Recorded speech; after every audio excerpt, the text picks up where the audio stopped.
বলে শেষ করা যাবে না। আল্লাহ ওই মহান নেত্রী আজকে মৃত্যু সজ্জায় আল্লাহ দীর্ঘদিন অসুস্থ হয়ে আল্লাহ আল্লাহ হাসপাতালে আল্লাহ চিকিৎসাধীন অবস্থায় আছেন। আল্লাহ মেহেরবানি করে আমরা আপনার কাছে ফরিয়াদ করি।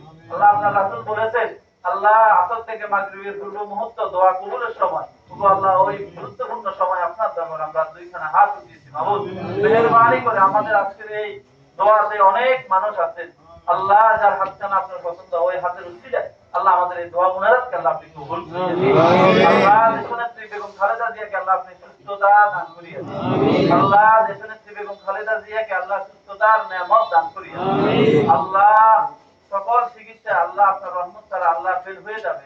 আল্লাহ এই দেশের 18 কোটি মানুষ আল্লাহ আপনার রহমতের দিকে তাকিয়ে আছে। আল্লাহ মেহেরবানি করে আল্লাহ আপনার রহমতের মাধ্যমে আল্লাহ আপনার গায়েবী সাহায্যের মাধ্যমে বেগম খালেদা জিয়াকে আল্লাহ এই দেশের নেতৃত্ব দেওয়ার জন্য আল্লাহ ওনাকে বড় প্রয়োজন। আল্লাহ এই দেশের সার্বভৌমত্বের জন্য ওনাকে এই মুহূর্তে অনেক বড় প্রয়োজন। আল্লাহ মেহেরবানি করে দয়া মায়া করে আল্লাহ ওনাকে সুস্থতার মতন নিয়ামত দান করুন। আল্লাহ উনি যেন পরিপূর্ণ সুস্থ হয়ে আল্লাহ আবার আবার দেশের খেদমত করতে পারে, দেশের জন্য কল্যাণকর কাজ করতে পারে। আল্লাহ ওনাকে আবার আপনি সুযোগ করিয়ে দিন। আল্লাহ মেহেরবানি করে আল্লাহ ওনার প্রতি রহম নাযিল করিয়ে দিন। আল্লাহ ওনার প্রতি রহম নাযিল করিয়ে দিন।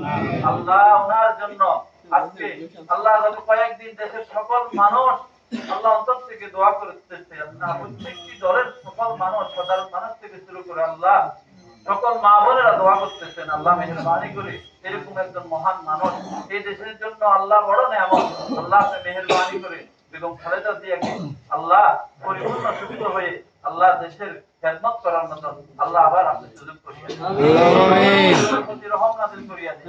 আল্লাহ ওনার বড় সন্তান আল্লাহ তারিক দিয়ে আল্লাহ দেশের বাইরে আছে আল্লাহ তাকে সুস্থভাবে এই দেশে ফেরার জন্য আল্লাহ যা যা প্রয়োজন আল্লাহ প্রত্যেকটি প্রয়োজনকে আল্লাহ সহজ করিয়ে দিন। আল্লাহ উনি যেন দেশে এসে আল্লাহ দেশের নেতৃত্ব দিতে পারে আল্লাহ ওনাকে সেই তৌফিক দিয়ে দিন। আল্লাহ ওনার গোটা পরিবারকে আপনি রহম দিয়ে আল্লাহ আপনি বরকত করিয়ে দিন।